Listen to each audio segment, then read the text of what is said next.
ব্যবসা বাণিজ্য অর্থনীতি বিষয়ক আটটি সপ্তাহের আয়োজন বিজনেস টকে আপনাদের সবাইকে স্বাগত জানাচ্ছি। আমি সৈয়দ আশিক রহমান। দর্শক, পতিত আওয়ামী লীগ সরকারের আমলে উইন্ডো ড্রেসিং করে ব্যাংকিং খাত সহ দেশের অর্থনীতির যে ছবি এতদিন জনগণের সামনে তুলে ধরা হয়েছে তা ধীরে ধীরে খসে পড়তে শুরু করেছে। চলতি অর্থ বছরের জুলাই সেপ্টেম্বর প্রান্তিকে ব্যাংকিং খাতে খেলাপি বেড়েছে ৭৩,৫৮৬ কোটি টাকা। ফলে কেন্দ্রীয় ব্যাংকের হিসেবে দেশে বর্তমানে মোট খেলাপির পরিমাণ ছাড়িয়ে গেছে ২,৮৪,০০০ কোটি টাকা, যা বিতরণকৃত মোট ঋণের ১৬.৯৩%। এই হার ভারত, শ্রীলঙ্কা, পাকিস্তান, আফগানিস্তান সহ দক্ষিণ এশিয়ার যে কোনো দেশের চেয়ে বেশি। তবে কেন্দ্রীয় ব্যাংকের প্রকাশিত তথ্যেও প্রকৃত চিত্র প্রতিফলিত হয়নি মন্তব্য করে বিশেষজ্ঞদের কেউ কেউ শঙ্কা করছেন প্রকৃত খেলাপির পরিমাণ ৭ লাখ কোটি টাকা ছাড়িয়ে যেতে পারে। দীর্ঘদিন ধরে ব্যাংকিং খাতে অরাজকতা, স্বেচ্ছাচারিতা, অনিয়ম, দুর্নীতির মাধ্যমে নামে বেনামে ঋণী আমানতকারীদের টাকা তছরুফ এবং পাচারের যে প্রবণতা দেখা গেছে, তারই প্রতিক্রিয়া হিসেবে বেড়ে গেছে খেলাপি ঋণ। খেলাপি ঋণ বেড়ে যাওয়ার সঙ্গে সঙ্গে দেশের জিডিপির অনুপাতে বিনিয়োগ কমে যাচ্ছে। এতে ব্যাহত হচ্ছে কর্মসংস্থান, ঝুঁকি তৈরি হয়েছে সার্বিক অর্থনীতিতে।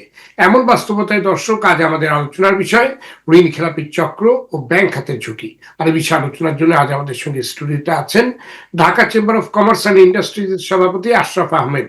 অনলাইনে যুক্ত আছেন নীতি গবেষণা প্রতিষ্ঠান পলিসি এক্সচেঞ্জ বাংলাদেশের chairman doctor M Masur Riaz এবং মিউচুয়াল ট্রাস্ট ব্যাংকের ব্যবস্থাপনা পরিচালক ও সিইও সৈয়দ মাহবুবুর রহমান। যাচ্ছি মূল আলোচনায়। জনাব সৈয়দ মাহবুবুর রহমান, এক কোয়ার্টারে ৭৩,০০০ কোটি টাকা খেলাপি বেড়ে গেল। এমন অস্বাভাবিক ভাবে খেলাপি ঋণ বেড়ে যাওয়ার কারণ কি? এখানে মাল্টিপল কারণ আছে। ইনফ্যাক্ট এটা ওয়াজ এক্সপেক্ট, এটা এমন না যে আমরা এক্সপেক্ট করছিলাম না। ইনফ্যাক্ট গত কোয়ার্টারও কিন্তু খেলাপি ঋণ বেড়েছে। এই কোয়ার্টারে ২,১১,০০০ থেকে দেখা গেছে ২,৮৫,০০,০০ টাকা, ১,০০০ কোটি টাকা হয়েছে। মূল কয়েকটা কারণ আছে। একটা ধরেন যদি আমরা দেখি ক্লাসিফিকেশন রুল চেঞ্জ হয়েছে কিছু। আগে আমরা ৩০৯ মাসে পরে ক্লাসিফিকেশনটা আসতো, এখন এটা ১৮০ দিনে এসে সেপ্টেম্বর থেকে। মার্চে গিয়ে ৯০ দিনের অ্যাকাউন্ট ক্লাসিফাইড পাস ডিউ হয়ে যাওয়ার পর। তো দেখা যায় সামনে কিন্তু ওই কারণে কিন্তু আরো ক্লাসিফিকেশন বাড়বে। আরেকটা হচ্ছে যেটা হচ্ছে যেমন কিছু কিছু কাস্টমার, যেমন ধরেন আমরা দেখতে পেয়েছি যে জনতা ব্যাংকে একটা পার্টিকুলার লোনে ১৯,০০০ কোটি টাকা ক্লাসিফিকেশন হয়েছে।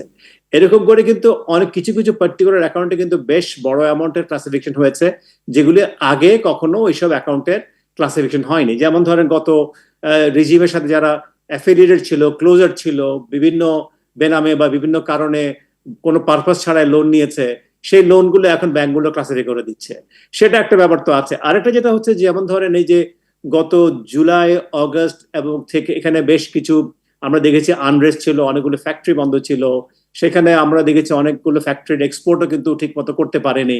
তাতে করে যা যা হয়েছে, এক্সপোর্ট হয়নি যেহেতু আপনার ব্যাক টু ব্যাক ম্যাচিউর করে গেছে, ব্যাক টু ম্যাচিউর করে হয়তো ফোর্থ লোন হয়ে গেছে। ফোর্থ লোন হয়ে এটা তো ফোর্থ লোন হয়ে কিন্তু আবার আপনার পরবর্তীতে কিন্তু সাথে সাথে যখন ডিউ হয় সাথে সাথে কিন্তু এটা ক্লাসিফিকেশন হয়ে যায়। তো এইভাবে কিন্তু অনেক কি হয়েছে। আর এর আগে থেকে কিন্তু প্রবলেম ছিল, আমাদের ইনফ্লেশন ছিল। ইনফ্লেশনের যেহেতু হাই লেভেল অফ ইনফ্লেশন অনেকদিন থেকেই আছে, সেই কারণে কিন্তু আমরা দেখতে পেয়েছি আমাদের ডোমেস্টিক মার্কেটে আপনার পার্চেসিং পাওয়ার কমে যাচ্ছিল এবং অনেক ফ্যাক্টরি ঠিক মতো অপারেট করতে পারছিল না। আবার আমরা দেখেছি যে এলসি ওপেন করতে পারেনি অনেক ফ্যাক্টরি, তার জন্য আন্ডার ক্যাপাসিটি ইউটিলাইজেশন হয়েছে।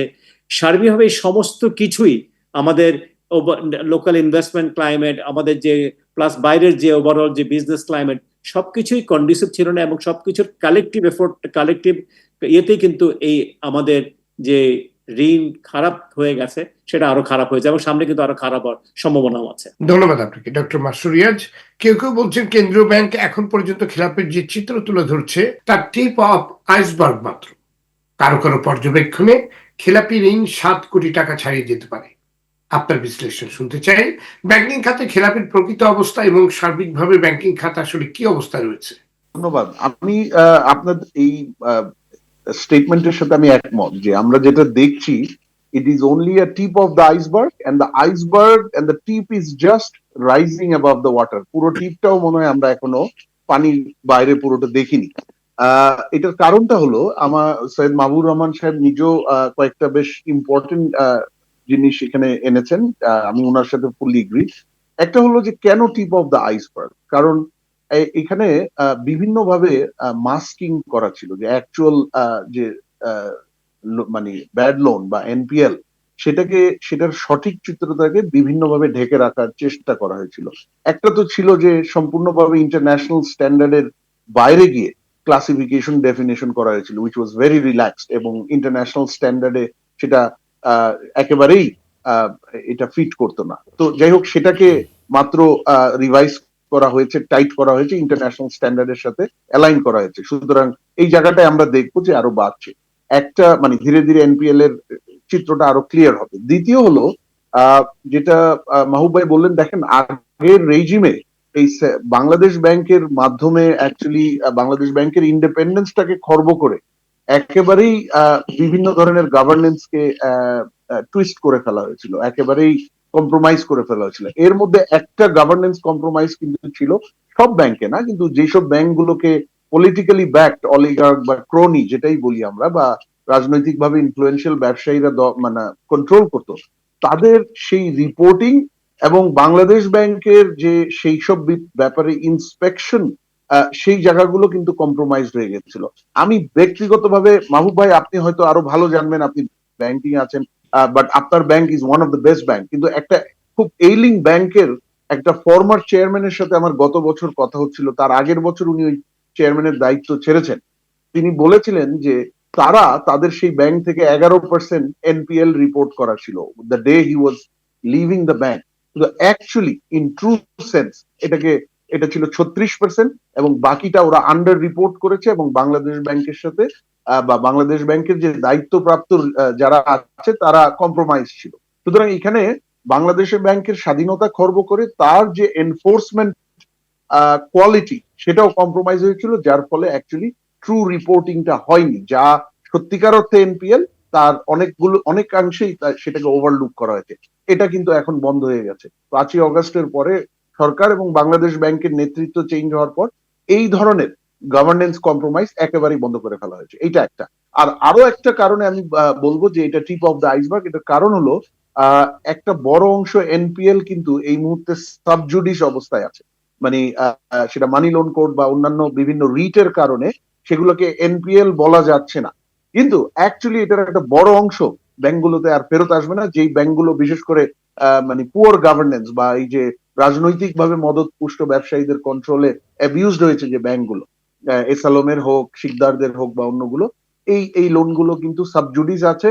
এর বেশিরভাগ হয়তো এখন আসবে না। এগুলো রিপোর্টেড হলে আপনার টোটাল সংখ্যাটা আরো অনেক বেড়ে যাবে। তো এটা কেন হলো আপনি আশিক ভাই জিজ্ঞেস করেছেন, খুব সহজ, অনেক কারণ ছিল, কিন্তু মানে আমি বলবো the mother of all reason অথবা মানে দ্য কোর রিজন, এটা সর্বোচ্চ রাজনৈতিক পর্যায় থেকে ইনফ্লুয়েন্স করে বাংলাদেশ ব্যাংকের স্বাধীনতা খর্ব করে ফেলা হয়েছিল। বাংলাদেশ ব্যাংককে তার যে সুপারভিশন এবং রেগুলেটরি ফাংশন সেইখানে একেবারেই ওভারলুক করতে এনকারেজ বা ফোর্স করা হয়েছিল অনেক ধরনের ব্যত্যয়। আর এর সাথে সাথে অ্যাটলিস্ট 10টা বা 12টা ব্যাংকে এই অলিগার্ক বা ক্রনি মানে রাজনৈতিক মদতপুষ্ট ব্যবসায়ীদের কন্ট্রোলে সেটা দখল করে হোক বা আগে থেকে তাদের মালিকানায় থাকা অবস্থায় হোক, সেই ব্যাংকগুলোকে সর্বোচ্চ মানে কর্পোরেট গভর্নেন্স কলাপস করিয়ে এখানে আসলে ডিপোজিটার্স মানি লন্ডার করা হয়েছিল। জি, ধন্যবাদ আপনাকে জনাব আশরাফ আহমেদ। ব্যাংকিং খাত থেকে বিতরণকৃত ঋণের কতখানি প্রকৃত বিনিয়োগ হয়েছে? অস্বাভাবিক খেলাপির কারণে দেশের অর্থনীতিতে ব্যবসা বাণিজ্য, বিনিয়োগ এবং কর্মসংস্থানের উপর কি ধরনের প্রভাব পড়েছে? দুটি প্রশ্নই আপনার কাছে। দেখুন, আপনি যে প্রশ্নটা, ধন্যবাদ, কিন্তু আপনি যে প্রশ্নটা করেছেন এটা জবাব দেওয়ার সম্ভব না।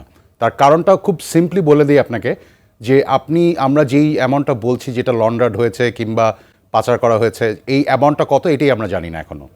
সো এই অবস্থায় যদি আমাকে জিজ্ঞেস করেন যে এর মধ্যে থেকে কতখানি বিনিয়োগ হয়েছে কতখানি বিনিয়োগ হয়নি, এটা তো আসলে বলা সম্ভব না। আমরা বড়জোর আপনাকে বলতে পারি যে এই মুহূর্তে আমাদের যে বিনিয়োগ পরিস্থিতি যেটা, সেটা মোটেই আশানুরূপ না। আপনি অত দূরে না গিয়েও আপনি যদি শুধুমাত্র জুন টু সেপ্টেম্বর কোয়ার্টারে কর্পোরেট ম্যানুফ্যাকচারিং কর্পোরেটস যেগুলো আছে আমাদের লিস্টেড, বিশেষ করে মেজরিটি মাল্টিন্যাশনাল, তাদের পারফরমেন্স দেখেন, ওখানে দেখবেন আপনি যে সেলস গ্রোথ হয়েছে 1%, প্রফিট কস্ট অফ গুডস বেড়ে গেছে 2%। সেক্ষেত্রে আপনার এবং তারপরে দেখা গেল যে ইন্টারেস্ট দেওয়ার পরে আপনার প্রফিটেবিলিটি প্রায় 10-12% ড্রপ করে গেছে। আপনি যদি ডলার টার্মসে দেখেন, আপনি দেখবেন যে টপ লাইন কমে গেছে 7%-এর মতো এবং বটম লাইন কমে গেছে 15%-এর মতো। সো বেসিক্যালি যেটা আমি বলতে চাচ্ছি যে in real terms, real corporate scenario in the last 3 months has not been very conducive.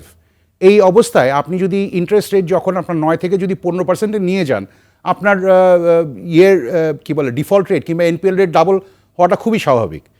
আমরা যদি ওইভাবে চিন্তা করে দেখি, দেখুন আপনার এনপিএল এর প্রপোর্শন মোটামুটি 12% থেকে বেড়ে 17% অফ টোটাল লোন বুক হয়েছে, এবং এটার মানে হচ্ছে যে আপনি যদি এটা আরেকটু ভিতরের লেভেলটাতে দেখুন যে স্টেট ওন ব্যাঙ্কগুলোতে এই লেভেলটা এনপিএল রেশিওটা এনিওয়ার বিটুইন 35 to 40%, যেখানে প্রাইভেট সেক্টর ব্যাঙ্কগুলোর ক্ষেত্রে রেশিওটা 5-6% লেভেলে ছিল, ওটা বেড়ে 11.5% এনপিএল বুকসে এসছে। ভালো সিম্পলি যদি চিন্তা করেন, দেখুন গত বছর আমরা ইন্টারেস্ট রেট দিতাম 9%, 9.5% লেভেলে। এই বছর সেই ইন্টারেস্ট রেটটা হয়ে গেছে এসএমইদের জন্য 15-16%। অ্যাট দ্যাট ইন্টারেস্ট রেট আপনার ডিফল্ট রেট ডাবলের বেশি হয়ে যাওয়াটাই কিন্তু স্বাভাবিক, কারণ যেই ব্যবসাগুলো আপনার 9-10-11% ইন্টারেস্ট রেট সাস্টেন করতে পারে, তাদের অনেকের পক্ষে 16% ইন্টারেস্ট রেট সাস্টেন করা সম্ভব না। সাস্টেন করা সম্ভব না মানে কি? তখন আপনার দেখা যাবে যে অপারেশন চালালে প্রত্যেক দিনের বেসিসে ওনাদের ক্যাপিটাল কমতে থাকবে, এবং ক্যাপিটাল কমতে কমতে একটা পয়েন্টে গিয়ে এটা ব্যাংক্রাফট হয়ে যাবে। এই কতদিনে ব্যাংক্রাফট হবে, কতদিন আমরা সাস্টেন করতে পারবো এরকম হায়ার ইন্টারেস্ট রেট, এটা is a big question mark. So আপনি যদি ব্যাপারটা এরকম যে আপনি যদি 30% ইন্টারেস্ট রেট করতে চান, আপনার 100% লোন বুক ব্যাড হবে। জি, মাহবুব রহমান, প্রতিবেশী ভারতে 2010 সালে খেলাপি ঋণ ছিল 10%, বর্তমানে তা নেমে দাঁড়িয়েছে 2.8%। 2011 সালে বাংলাদেশে খেলাপি ঋণ ছিল 1.9%, বর্তমানে প্রায় 17%। প্রতিবেশী দেশগুলো খেলাপি কমিয়ে আনতে উল্লেখযোগ্য সাফল্য দেখাতে পারলেও আমরা কেন পারছি না? 2008-9 সালে আমাদের খেলাপি ঋণ ছিল 22-23 হাজার কোটি টাকা, এখন হচ্ছে 2,85,000 কোটি টাকা। আপনি চিন্তা করেন যে কোয়ান্টামটা কোথায় গেছে। হ্যাঁ, ইন্ডিয়াতে ডক্টর রঘুরাম যখন এসেছিলেন গভর্নর হয়ে, তিনি কিন্তু বিরাট রিফর্ম এনেছিলেন। ব্যাংক্রাপসি অ্যাক্ট বলেন, বিভিন্ন ধরনের অ্যাক্ট নিয়ে এসে কিন্তু ওরা এই প্রচুর রিফর্ম, উইলফুল ডিফল্টার ডিফাইন করে ওনার যেসব আপনার এক্সাম্পলারি জিনিসগুলো নিয়ে এসেছিলেন, সেগুলো কিন্তু হেল্প আস এ লট। এবং এরপরে আমরা দেখেছি ওদের কিন্তু বেশ বড় বড় ব্যাংকগুলো মার্জারও হয়েছে এবং ক্যাপিটালাইজেশন হয়েছে, সেটা হেল্প করেছে অনেক। আপনি নেপালে দেখেন, নেপালের মতো একটা ছোট ইকোনমিতে ওখানে রীতিমতো আপনার পাসপোর্ট সিজ করে ফেলা হয়, আপনার সিভিল রাইট যেটা আছে, আপনার রাইট পর্যন্ত টেক ইট অ্যাওয়ে। আপনি যদি ডিফল্ট করেন কোনো কথা নাই, আপনার রিপোজেস করতে হবে জমি, রিপোজের সাথে সাথে করে ফেলবে, এখানে কোনো কথা নাই। কোর্টে গিয়ে বছর পর বছর ধরে আপনি বসে থাকবেন, সেটা হচ্ছে না। আমাদের দেশে যেটা হয়েছে, মূলত আমাদের যে ল গুলো খুব খারাপ ছিল না। আপনি যেমন ধরেন অর্থ ঋণ আদালত is not bad law, bad আইন, ব্যাড ল অ্যাজ ওয়েল, কিন্তু এখানে কিছু লুপহোলস গুলো আছে, সেগুলো আমরা অ্যাডভান্টেজ নেই। আমরা কি করি, সাথে সাথে স্টেটে চলে যাই, যেহেতু ডিফারেন্ট বেঞ্চে যাই, এক বেঞ্চে স্টে নেয়, আরেক বেঞ্চে ভ্যাকেট করে, আবার ভ্যাকেট করার পরে আরেক বেঞ্চে চলে যায়। আমরা যারবার বলেছিলাম যে হাইকোর্টে একটা বা দুইটা বেঞ্চ করা হোক শুধুমাত্র এই অর্থ ঋণ আদালতের জন্য। এই যে একটা ডিসপোজাল হতে হতে আপনার কেসের 5-6 বছর লাগে, তারপরে আবার দেখা যায় যে 4-5 বছর লাগতেছে আপনার এক্সিকিউশন করতে। এই যে রায় এবং এক্সিকিউশন 8 থেকে 10 বছর লেগে যায়। স্বাভাবিকভাবে একজন কাস্টমার যে ডিফল্ট করতে চায়, সে কিন্তু উইল বি হ্যাপি যে 8 বছর তো টাকাটা ফেরত দিতে হচ্ছে না, এরপরে না দিতে পারলে হঠাৎ করে দেশ ছেড়ে চলে গেলাম, যেটা আমরা দেখতে পেয়েছি, প্রচুর লোক দেশ ছেড়ে চলে গেছে। তো এটা একটা ব্যাপার ছিল। আরেকটা ছিল হচ্ছে স্টেট লেভেল পেট্রোনাইজেশন ছিল। যেহেতু আপনার স্টেট লেভেল পেট্রোনাইজেশন, আমি লোন নিতে পারছি, লোন দিতে হবে না, এবং তাই শুধু নয়, আমি লোন দিতে পারিনি কি হয়েছে, আমি সরকারের সর্বোচ্চ মহলে আমি পদ পাচ্ছি, আমি কোনোখানে ডিসিশন মেকিং করছি, আমি পলিসি মেক করছি। তাতে করে কি হচ্ছে, আমি চিন্তা করছি, আরে এটা হতে পারে, তো আমি why don't I do that. Somebody যদি আমার টাকা ফেরত দেওয়া তো প্রয়োজন নেই, আমি তো সাপোর্ট পাচ্ছি, প্রয়োজন নেই না, প্রয়োজন নেই না, আমাকে রিকগনাইজ করা হচ্ছে, আমাকে বিভিন্ন পলিসি লেভেলে আমি কন্ট্রিবিউট করতে পারছি। সেগুলো আমাকে অনেক বেশি এনকারেজ করেছে আর এগুলি করার জন্য, আরো অ্যারেঞ্জমেন্ট করে দিয়েছে। জি, মাহবুবুর রহমান, সম্প্রতি আমাদের অর্থ উপদেষ্টা বলেছেন যে আগামী 3 মাস অর্থ ঋণ আদালত ডেডিকেটলি কাজ করবে, মানে দুটি বেঞ্চেই এটা নিয়ে এই ঋণগুলো নিয়ে কাজ করবে, যেখানে ওই অর্থ ঋণ আদালতে অনেক ঋণকে, আপনার খেলাপি ঋণকে স্থগিত করে রাখা হয়েছিল, তো সেগুলো নিয়ে ডেডিকেটলি কাজ করবে আগামী 3 মাস। তো এটার কি ইতিবাচক ফলাফল পাওয়া যেতে পারে? কথা হচ্ছে যে number of cases that are pending there, এবং আমাদের তো ক্যাপাসিটি ইস্যু আছে, একটা আছে ইনফ্রাস্ট্রাকচারাল ইস্যু আছে, একটা ক্যাপাসিটি ইস্যু আছে। সো এটা দিয়ে হয়তো আপনি একটা ইনরোড করতে পারবেন, হয়তো শুরু করতে পারলেন, সেটা হয়তো is a very positive thing, যেটা শুরু হবে। কিন্তু কথা হচ্ছে যে আপনি ক্যাপাসিটির ইনফ্রাস্ট্রাকচার যদি ইমপ্রুভমেন্ট না করেন, আপনি যদি ফাস্টার ডিসপোজাল করতে না পারেন, তাহলে কিন্তু আমরা সেই লক্ষ্য এগোতে পারবো। This may be first step, যার মাধ্যমে হয়তো আমরা কিছুটা অ্যাচিভ করতে পারবো, কিন্তু আমাদের আরো ইনফ্রাস্ট্রাকচার এবং আমাদের জাহাজের ক্যাপাসিটি বাড়াতে হবে। কারণ অনেক সময় দেখা যায় যে এক জাহাজ ছুটিতে চলে গেছেন, আরেক জাহাজ আসছেন, উনি কোনো সিদ্ধান্ত নিচ্ছেন না। ওই ধরনের একটা অ্যাকাউন্টেবিলিটি প্রসেস এস্টাবলিশ করতে হবে অ্যাজ ওয়েল, যে যিনি বসছেন তিনি কতগুলো করবেন, কিভাবে করবেন, এবং তিনি ইচ্ছা করলে কেসটাকে উনি আপনার পরের দিন হিয়ারিং দিতে পারবেন না। এই জিনিসগুলো থেকে বেরিয়ে আসতে হবে। অনেক সময় দেখা যায় ওই কাস্টমারের লয়ার এবং ব্যাংকের লয়ারের ইনকনভেন্স অনেক সময় ওরা মিলে যায়, মিলে গিয়ে ওরাও ডেট বাড়ায় যাতে করে দুই পক্ষে আর্ন করতে পারে। With all due respect to them, এই জিনিসগুলো থেকে বেরিয়ে আসতে হবে। আপনার অ্যাকাউন্টেবিলিটি এস্টাবলিশ করতে হবে। Again coming back to governance system, এই গভর্নেন্সটাকে আমাদের এস্টাবলিশ করতে হবে, পার্সোনাল অ্যাকাউন্টেবিলিটি এস্টাবলিশ করতে হবে। এগুলি করতে পারলে আমরা হয়তো আমাদের অবশ্যই লক্ষ্যে পৌঁছাতে পারবো। কোন কোন জায়গাগুলোতে কাজ করলে এগুলো নিশ্চিত করা যায়? প্রথম হচ্ছে আমাদের সেন্ট্রাল ব্যাংকের স্ট্রেংথেনিং প্রোগ্রাম চালাতে হবে। সেন্ট্রাল ব্যাংক যেন central bank level playing field করে, মানে ওরা থাকে। ওরা যখন আমাদের দেশে এখন এক্সট্রুডেড ব্যাংক আছে, সো আমাদের এক্সট্রুডেড ব্যাংকে আমি যদি এক্স ব্যাংকে যেভাবে দেখবো, যেভাবে ট্রিট করবো, ওয়াই ব্যাংকে সেভাবে করবো, জেড ব্যাংকে সেভাবে করবো। এক একটা ব্যাংকে একরকম করবো। সো পলিটিসাইজেশনটা absolutely has to be off. Central ব্যাংকের প্রত্যেকে সেভাবে দেখতে হবে। এরপরে আসে আমার যদি ব্যাংক লেভেলে board has to be also has that understanding, যে আমি আমার বোর্ড লেভেল পলিসি করবো, স্ট্র্যাটেজি করব, ম্যানেজমেন্টকে আমি এক্সিকিউশন দিব, এবং ম্যানেজমেন্টকে যদি কোনোখানে প্রবলেম হয় ম্যানেজমেন্টকে অ্যাকাউন্টেবল করবো। এই প্রসেসটা যদি আমরা করতে পারি, এবং আমি আমাদের ইনস্টিটিউশন গুলাকে should run by the processes, not by individual.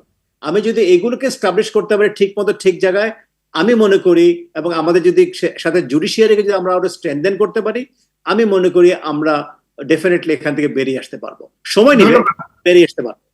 জি, ধন্যবাদ আপনাকে ডক্টর মাসরুর রিয়াজ।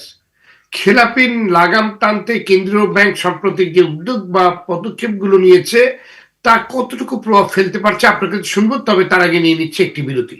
দর্শক, এই মুহূর্তে ছোট্ট একটি বিরতি, ফিরছে অল্প সময়ের মধ্যেই। দর্শক, বিরতির পর আপনাদের আবারও স্বাগত। দেখছেন ব্যবসা বাণিজ্য বিষয়ক আলোচনা অনুষ্ঠান বিজনেস টক, সঙ্গে আছে আমি সৈয়দ আশিক রহমান। আজ আমরা আলোচনা করছি ঋণ খেলাপি চক্র ও ব্যাংক খাতের ঝুঁকি নিয়ে। আমরা ফিরছি আলোচনায়। ডক্টর মাসরুর রিয়াজ, বিরতির আগে যে প্রশ্নটি আপনার কাছে ছিল, খেলাপির লাগাম টানতে কেন্দ্রীয় ব্যাংক যে উদ্যোগগুলো নিয়েছে তা কতটুকু প্রভাব ফেলতে পারছে, আপনার পর্যবেক্ষণ ও মূল্যায়ন শুনতে চাই। প্রভাব ফেলতে পারছে, এটার কয়েকটা দিক আছে। একটা, প্রভাব ফেলতে পারছে ইন টার্মস অফ যে দুর্নীতি এবং অপকর্মগুলো হচ্ছে সেগুলার হ্রাস টানা বা বন্ধ করা, সেটার প্রভাব। যারা এটার মধ্যে জড়িত ছিল তাদেরকে জবাবদিহির আওতায় আনা বা তাদের কবল থেকে তাদেরকে এই ধরনের ক্ষমতা থেকে দূরে রাখা, সেটার উপর প্রভাব। আরেকটা হচ্ছে লোন গুলো কি ফেরত আসছে নাকি, সেটার উপর প্রভাব। তো এটার আসলে এক এক দিকে এক এক রকমের ইম্প্যাক্ট, আর সবগুলো একসাথে বা এই 100 দিনে হওয়া সম্ভব না। তো আমি মনে করি সবচেয়ে মানে স্ট্রং বা পজিটিভ ইম্প্যাক্ট যে জায়গাটায় আছে, যে এই এই গভর্নেন্স ফেইলিয়র, এটা ওনারা বন্ধ করেছে। প্রথম কথা হলো, আমি মনে করি ইন্টারিম গভর্নমেন্টকে যেটাতে কৃতিত্ব দিতে হয় সেটা হলো তারা সেন্ট্রাল ব্যাংককে যে ইন্ডিপেন্ডেন্স বা স্বাধীনতা থাকা দরকার সেটা ফিরিয়ে দিয়েছে। এবং আমরা দেখছি যে সেন্ট্রাল ব্যাংকের লিডারশিপ সেই স্বাধীনতাটা পেয়ে তারা কিন্তু বেশ বোল্ড এবং ইন্ডিপেন্ডেন্টলি কাজ করছে। সব ডিসিশন যে ভালো আমি সেটা বলছি না, কিন্তু নিঃসন্দেহে তারা মানে রাইট ডিরেকশনে বোল্ড ডিসিশন নিচ্ছে অনেকগুলো। তো সেটা আমি মনে করবো একটা ভালো দিক। প্রথমে এই ব্যাংকগুলোকে, বেশি ইসলামী ব্যাংকগুলো যেগুলো এস আলমের মানে কবলে ছিল, বা এর বাইরেও ন্যাশনাল ব্যাংক, পদ্মা ব্যাংক বা আরো কয়েকটা ব্যাংক যেগুলো খুব এরকম অ্যাবিউজিভ ওনারের কন্ট্রোলে বা কন্ট্রোলিং শেয়ার হোল্ডারের কাছে চলে গেছিল, এগুলোর প্রাথমিক এগুলোকে গভর্নেন্স ফিরিয়ে আনার উদ্দেশ্যে এগুলোর বোর্ড গুলোকে কিন্তু রিকনস্টিটিউট করে সেই অ্যাবিউজিভ ওনারদের কাছ থেকে এটা কন্ট্রোল নিয়ে নেওয়া হয়েছে। তো সেই জায়গায় আমি মনে করি একটা ভালো ইম্প্যাক্ট আছে। এবং এটা নেওয়ার পরে অনেকগুলো ব্যাংকে, এবং বাংলাদেশ ব্যাংক থেকেও আমরা শুনেছি তারাও এনকারেজ করছে, বা কোথাও বোধহয় তারাও এনগেজ করছে অলমোস্ট ফরেনজিক অডিট লেভেলে। আপনি যেটা বলছেন এটা কিন্তু খুব সূক্ষ্ম অডিট করতে হবে, খুব সূক্ষ্ম অ্যানালিসিস। এটা খুব সহজ না। কিছু জায়গায় হয়তো এটা ভেরি ইজি, যে দেখা যাচ্ছে যাকে লোন দিয়েছে 5,000 কোটি টাকা লোন দিয়েছে ওই যে এস আলমের কয়েকটা ব্যাংক থেকে নাবিল গ্রুপ, যারা ওই 5,000 কোটি টাকা দেওয়ার আগের 1-2 বছর আগে এটার ফর্ম হয়েছে। তো 2 বছর আগের একটা কোম্পানিকে 5-6 হাজার কোটি টাকা দিয়ে দেওয়া, এটা অস্বাভাবিক। এটা আপনি যেমন বলতেই পারেন যে এখানে এখানে একটা ব্যত্যয় ঘটেছে, কিন্তু এর বাইরেও কিন্তু অনেকগুলো আছে যেগুলো গভীরভাবে অ্যানালাইজ না করলে, ফরেনজিক অডিট না করলে বোঝা যাবে না। ওই একেবারে মানে আইনের আওতায় আনার মতো লেভেলে আপনি ডিফারেন্সিয়েট করতে পারবেন না। আমি যেটা জানি কিছু ব্যাংক যেগুলো ওই পুরনো অ্যাবিউজিভ শেয়ার হোল্ডার বা কন্ট্রোলিং শেয়ার হোল্ডার থেকে মুক্ত হয়েছে, নতুন ম্যানেজমেন্ট বা বোর্ড এসে কিন্তু সেই অ্যাসেসমেন্ট গুলো শুরু করেছে, কিন্তু সেটার ফলাফলটা হয়তো আমরা সামনে আর একটু দেখবো, কিন্তু সেটার সময়টা হয়তো এখনো আছে। জি, ধন্যবাদ আপনাকে। জনাব আশরাফ আহমেদ, খেলাপিদের ব্যাপারে আসলে কি ধরনের পদক্ষেপ নেওয়া উচিত বলে আপনি মনে করেন? দেখুন, খেলাপি তো দুই ধরনের হয়। আমরা যেটা আইনগতভাবে স্বীকার করি যে একটা হচ্ছে উইলফুল ডিফল্টার এবং আরেকটা হচ্ছে বিজনেস ডিফল্টার। উইলফুল ডিফল্ট আসলে ক্রিমিনাল ছাড়া অ্যাক্টিভিটি, এটাতে ক্রিমিনাল প্রসিডিওর যেভাবে করা উচিত ওইভাবেই করা উচিত। কারণ উইলফুল ডিফল্ট আসলে আপনার এসেনশিয়ালি দেখা যাবে যে হয় আপনাকে মিসরিপ্রেজেন্টেশন করেছেন, অথবা আউটরাইট ফ্রড করেছেন, ট্রেড ফ্রড হতে পারে কিংবা অন্যান্য ফ্রড হতে পারে। এগুলো আসলে তখন you have to treat this as a criminal offence. এই ব্যাপারে আমাদের কোনো ইস্যুই নেই। আমরা যেটা মনে করি সরকারের উচিত যতটুকু সম্ভব এই ব্যাপারে কঠোর ব্যবস্থা নেওয়া। সেটার জন্য ফরেন্সিক অডিট করতে হবে, সেটার জন্য কিভাবে কাজ করতে হয় এটা সেন্ট্রাল ব্যাংকেরও খুব ভালো মতো জানা আছে। দুনিয়া শুদ্ধ হাজার হাজার এই ধরনের ব্যাংকিং স্ক্যামের প্রেসিডেন্স আছে। গত বছরও হয়েছে, আগামী বছরও হবে, এটাও আমি বলে দিতে পারি। সো এইগুলো কিভাবে ডিল করতে হয় সেটার কিছু ইন্টারন্যাশনাল প্রেসিডেন্স আছে, গাইডলাইন আছে, মেকানিজম আছে। এগুলো নিয়ে আসলে ওই ফরম্যাটে কাজ করা উচিত। বাট আমার কাছে যেটা মোর ইম্পর্ট্যান্ট সেটা হচ্ছে যারা নন উইলফুল ডিফল্টার, তাদের ব্যাপারে the attitude needs to be completely different. আপনি একজন ক্রিমিনাল এবং একজন সাধারণ মানুষকে একই কাতারে একইভাবে ট্রিট করতে পারেন না। তো এই কারণে আমি খুব স্পষ্টভাবে বলতে চাই, দেখুন, পিউনিটিভ অ্যাকশনের ব্যাপারে আমরা completely supportive with the government. Specifically যদি বলি যে যারা উইলফুল ডিফল্টার তাদের ব্যাপারে পিউনিটিভ অ্যাকশন নেওয়া হোক। কিন্তু এই কাজটা করতে গিয়ে আপনি যদি সাধারণ ব্যবসায়ীদের উপরে যদি চাপ সৃষ্টি করেন, তাহলে আসলে আমাদের নেট রেজাল্ট হচ্ছে আমাদের প্রোডাক্টিভ ক্যাপাসিটি কমে যাবে, ইকোনমি শ্রিঙ্ক করবে। জি, ধন্যবাদ আপনাকে। জনাব সৈয়দ মাহবুবুর রহমান, এখানে দুই ধরনের খেলাপি আছে, ইচ্ছাকৃত খেলাপি এবং অনিচ্ছাকৃত খেলাপি। তো দুই ধরনের খেলাপির ব্যাপারে কেন্দ্রীয় ব্যাংক এবং অর্থ বিভাগের কেমন পদক্ষেপ থাকা দরকার বলে আপনি মনে করেন? ব্যাংকগুলি বা কি ভাবছে? আমি অ্যাটলিস্ট আমার মিউচুয়াল ট্রাস্ট ব্যাংক থেকে বলতে পারি, আমরা সেভাবে চেষ্টা করি। আমরা দেখার চেষ্টা করি কোন ব্যক্তি টাকা নিয়েছে এবং সে ডাইভার্ট করেনি, সে ব্যবসায় খাটিয়েছে, সে তো গ্যাস কানেকশন পায়নি, অনেকদিন গ্যাস কানেকশন পায়নি। আগে কি হতো, আমরা যখন লোন দিতাম, যে কেউ ডিমান্ড নোট নিয়ে আসতে বুঝতাম গ্যাস পেয়ে যাবে। এখন কিন্তু সেটা হচ্ছে ডিমান্ড নোট কেন, আপনি গ্যাস লাইন বসানোর পরও গ্যাস পাবেন কেন ইউ ডো নট। তো এইসব কারণে কিন্তু অনেক ব্যবসায়ী কিন্তু আসলে ক্ষতিগ্রস্ত হয়েছে। This is a reality. But আপনার আইন তো আর ওরকম করে করবে না যে এর জন্য একটা আইন, একটা সামগ্রিকভাবে আইন থাকবে। সেখানে ব্যাংকারদের দায়িত্ব হচ্ছে কেস টু কেস সেটাকে ইমপ্লিমেন্ট করা। যেমন এখন ধরেন বলা হচ্ছে যে উইলফুল ডিফল্টার, যে ইচ্ছাকৃত ডিফল্টার। আমাদের দেশের মূল সমস্যা কিন্তু হচ্ছে ইচ্ছাকৃতকে নিয়ে। কারণ ইচ্ছাকৃত হচ্ছে বড় বড় ডিফল্টার, এরাই কিন্তু মূল সমস্যা করেছে। এবং সেখানে এখন মুশকিলটা হচ্ছে যে আমরা প্রথম থেকে কাজ করতে পারি যে পাসপোর্টটা সিজ করে ফেলা, তার ট্রেড লাইসেন্স রিনিউয়াল বন্ধ করে দেওয়া, তাকে আমরা এমনও আছে ডিফল্টারকে আমরা সিআইপি ট্রিটমেন্ট দিয়েছি। আমি তো শুধুমাত্র পলিসি সিআইপি ট্রিটমেন্ট দিয়েছি। এগুলো থেকে বের করে নিয়ে আসতে হবে। একজন লোক যখন আপনার ডিফল্ট করবে এবং if is a wilful defaulter, এবং ব্যাংক যদি সেটাকে প্রমাণ করতে পারে ডাইভার্ট করেছে, টাকা নিয়েছে, দেয় নাই, এরকম যদি হয় এবং তার ক্যাপাসিটি আছে, একটা ডেফিনিশন কিন্তু করেছে। যদিও আমাদের সাজেশন ছিল টু বাংলাদেশ গভর্নমেন্ট যে যেটা ইন্ডিয়া করেছে ওইভাবে করুক। এখন তো কি হয়েছে, আমরা করে বাংলাদেশ ব্যাংকে পাঠাবো, বাংলাদেশ ব্যাংক ওটা দেখবে, তাকে একটা আবার ডিফেন্ড করার সুযোগ দিবে, একটা চক্করের মধ্যে পড়ে যাবে। কিন্তু এর মধ্যে কিন্তু আমি ওর বিরুদ্ধে কোনো কেসও করতে পারবো। তো এইখানে কিছু পরিবর্তন আনা উচিত, কেন আদারওয়াইজ আপনি যদি এটাকে এক্সাম্পলারি না করতে পারেন, আপনি বন্ধ করতে পারবেন না। যদি আমরা গভর্নেন্সকে ইমপ্লেস করতে পারি, I think we can address this issue. জি, ধন্যবাদ আপনাকে। ডক্টর মাসুদ রিয়াজ, খেলাপি তো দিন দিন বাড়ছে, এর পরিণতিটা আসলে কি? এটার কি বা হতে পারে? এটার পরিণতি একটা ব্যাংকিং খাতের দুর্বলতা আরো আরো বাড়া। এটার পরিণতি হচ্ছে ব্যাংকের যে মূল ফাংশন ব্যাংকিং সেক্টরের বা ব্যাংকিং ফার্মের, যে ক্যাপিটাল ইন্টারমিডিয়েশন করা, হ্যাঁ, বা পুঁজির যে ইন্টারমিডিয়েশন, যা সেভার্স আছে তার থেকে এটা নিয়ে যে ইনভেস্টর বা ব্যবসা করবে তাকে দেওয়া, সেটা আরো দুর্বল হয়ে যাওয়া, এবং এটার কারণে এটা যদি হয় আমাদের ফাইন্যান্সিয়াল সেক্টর অবভিয়াসলি গত 30-40-50 বছরে ধীরে ধীরে এগিয়েছে, কিন্তু আমাদের ফাইন্যান্সিয়াল সেক্টরটা এখনো আমরা যেই জায়গায় থাকা উচিত ছিল আমাদের ডেপথটা ওখানে নেই। তার মানে এই ইন্টারমিডিয়েশন ক্যাপাসিটি যদি আরো উইক হয়ে যায় আমার ফাইন্যান্সিয়াল সেক্টরে যে এফিসিয়েন্সি, তার যে ইকোনমিকে এগিয়ে নেওয়ার ভূমিকা, সেটা কনস্ট্রেইনড হয়ে যাবে এবং এটার সাফার করবে এন্টায়ার অর্থনীতি। আমার যে প্রাইভেট সেক্টর লেড গ্রোথ, এটার একটা খুব বড় উপাদান হলো গ্রোথ ফাইন্যান্স। হ্যাঁ, সেটা মানে যেটা মূলত আমাদের দেশে এই ব্যাংকিং ব্যবস্থা থেকেই আসে, কারণ এটাও একটা ডিফিকাল্ট সিচুয়েশন, কারণ আমার এটা আসার একটা বড় অংশ আসার কথা ছিল দীর্ঘমেয়াদী অর্থায়নের সোর্স থেকে, লং টার্ম ফাইন্যান্স থেকে, ক্যাপিটাল মার্কেট, ডেট মার্কেট। কিন্তু আমাদের সেই ক্যাপিটাল মার্কেট তো মৃত প্রায়, আপনি জানেন। এবং আলটিমেটলি যেটা হবে, বাংলাদেশের যে এইখানে আমার যে ফরেন ইনভেস্টমেন্ট, আমার যে এক্সপোর্টস, যেটার সাথে আমার ম্যাক্রো ইকোনমিক স্টেবিলিটি জড়িত, সেটাও এফেক্টেড হবে। কারণ আমার ফাইন্যান্সিয়াল সেক্টর যদি স্ট্রং না থাকে, সেটা কোনো না কোনো ভাবে এফডিআই কে ডিসকারেজ করবেই। আর এফডিআই ডিসকারেজ হলে আমার যে এক্সপোর্ট ডাইভার্সিফিকেশন প্রয়োজন, নতুন নতুন সেক্টর কম্পিটিটিভলি ডেভেলপ করা প্রয়োজন, এটা আমরা কোনোদিনই পারবো না। এটা শুধু ক্যাপিটালের বিষয় না, এটা টেকনোলজি এবং মার্কেট অ্যাক্সেসের বিষয়, ফরেন ডিরেক্ট ইনভেস্টমেন্টের মাধ্যমে। তখন আমার এই এক্সপোর্ট কনসেন্ট্রেশন যেটা বাড়ছে দিনে দিনে, 84% আরএমজি, আবার আরএমজির ভিতর 4টা বা 5টা হলো সাব ক্যাটাগরিতে 73-74% অফ আরএমজি এক্সপোর্ট, এই রিস্কি অবস্থাটা আমার কন্টিনিউ করবে।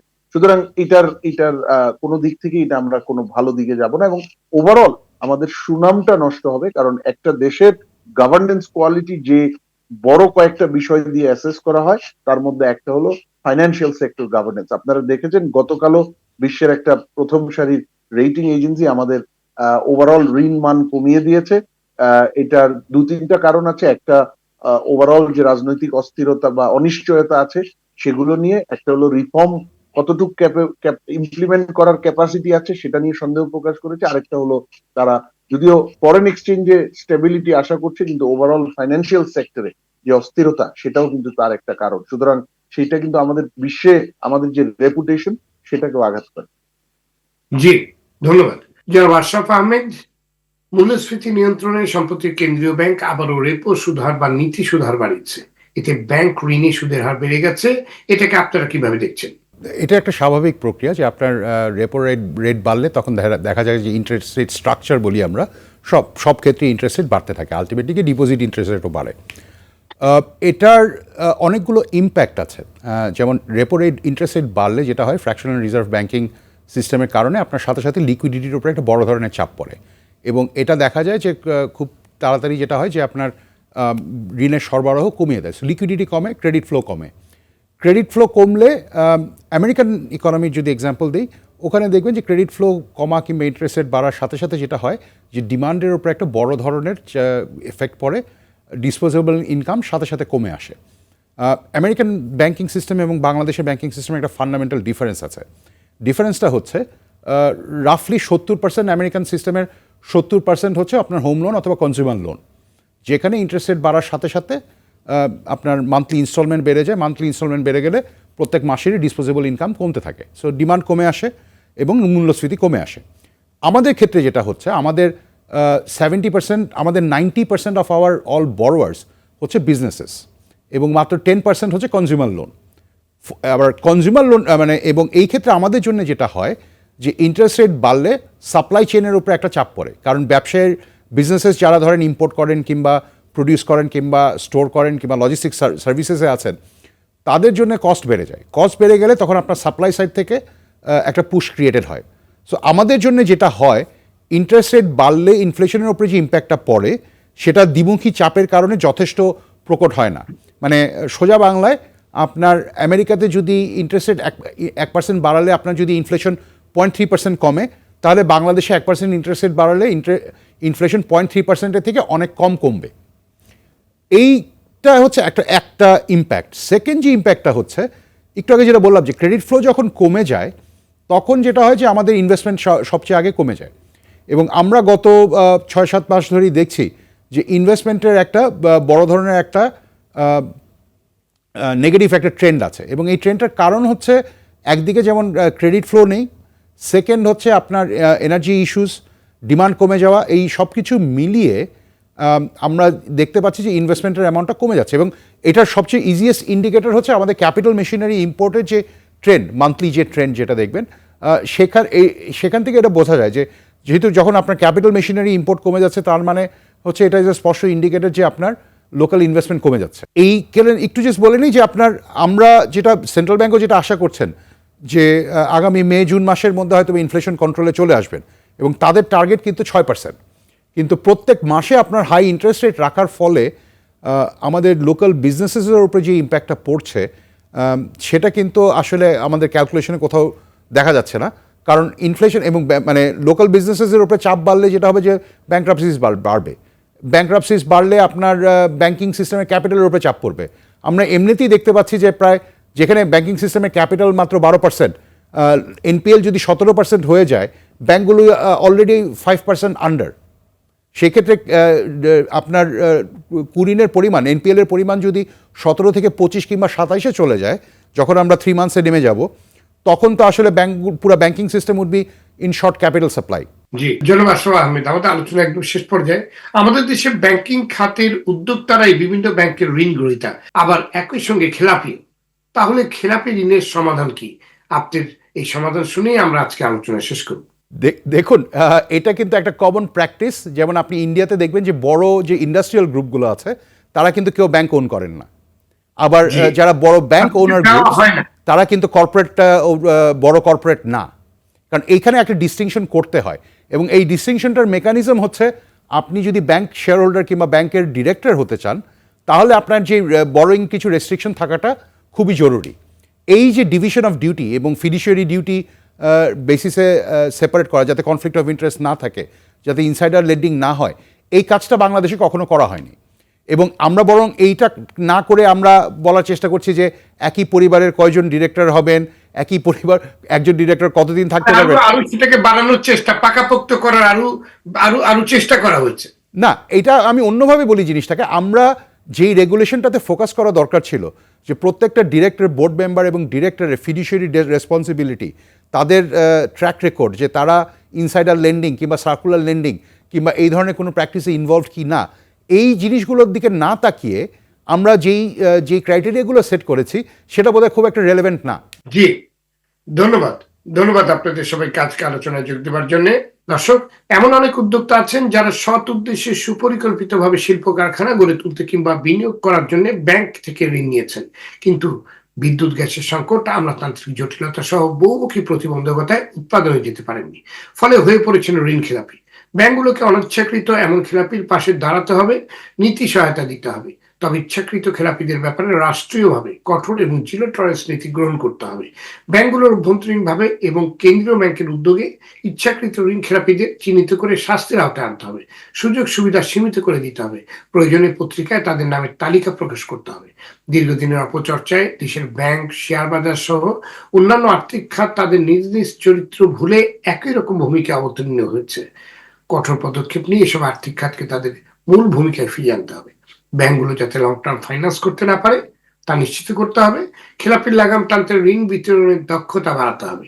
ইচ্ছাকৃত তসরুপ কিংবা পাচার হয়ে যাওয়ার টাকা ফেরতের ব্যবস্থা করতে হবে। এমন পরামর্শগুলোই তুলে ধরার চেষ্টা করেছেন আজকে আলোচকবৃন্দ। দর্শক, আজ পর্যন্তই। সবাই ভালো থাকুন, সুস্থ থাকুন। সঙ্গে থাকার জন্য ধন্যবাদ।